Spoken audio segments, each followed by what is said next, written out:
Welcome to ice kitchen. പുതിയൊരു വീഡിയോയിലേക്ക് സ്വാഗതം. അപ്പോൾ കപ്പ വെച്ചിട്ട് ചിപ്സ് ഉണ്ടാക്കി നോക്കിയാലോ. അതിനായിട്ടൊരു മീഡിയം സൈസ് കപ്പ എടുക്കുക. അതിൻ്റെ തോലൊക്കെ കളഞ്ഞ് നന്നായി ഒന്ന് വൃത്തിയാക്കി എടുക്കണം. അധികം തിന്നും അധികം തിക്കും ആവാത്ത രീതിയിൽ ഇതുപോലെ തന്നെ ചെറിയ സ്ലൈസുകളാക്കി കട്ട് ചെയ്തെടുക്കുക. ശേഷം നന്നായി കഴുകി വൃത്തിയാക്കി വെള്ളം തോരാനായി മാറ്റി വയ്ക്കണം. ഒരു പാൻ ചൂടാക്കാൻ വെച്ച് പാൻ ചൂടായി വരുമ്പോഴേക്കും ചിപ്സ് മുങ്ങാൻ പാകത്തിന് എണ്ണ ഒഴിച്ചു കൊടുക്കുക.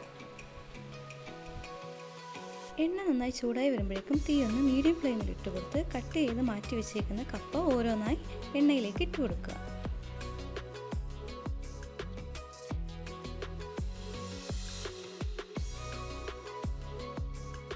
ഇരുവശവും മൂക്കാൻ പാകത്തിന് ഇളക്കി കൊടുക്കണം.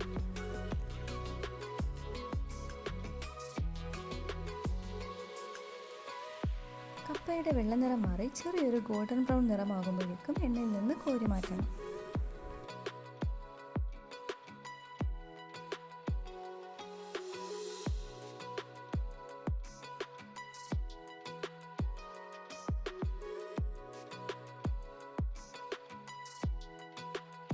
ഇനി ഒരു ചെറിയ ബൗളിൽ 1 ടീസ്പൂൺ ഉപ്പും 1 ടീസ്പൂൺ കാശ്മീരി മുളക് പൊടിയും എടുക്കണം. അത് നന്നായി ഒന്ന് മിക്സ് ചെയ്ത് മാറ്റി വയ്ക്കുക. വറുത്ത് കോരി വെച്ചിരിക്കുന്ന ചിപ്സിലേക്ക് നമ്മൾ തയ്യാറാക്കി വെച്ചിരിക്കുന്ന പൊടി നന്നായി ഒന്ന് വിതറി നല്ല രീതിയിൽ ഒന്ന് ഇളക്കി കൊടുക്കണം. ചിപ്സിൻ്റെ എല്ലാ വശവും ഉപ്പും മുളകും എത്താൻ പാകത്തിന് നന്നായി ഒന്ന് ഇളക്കി യോജിപ്പിക്കുക.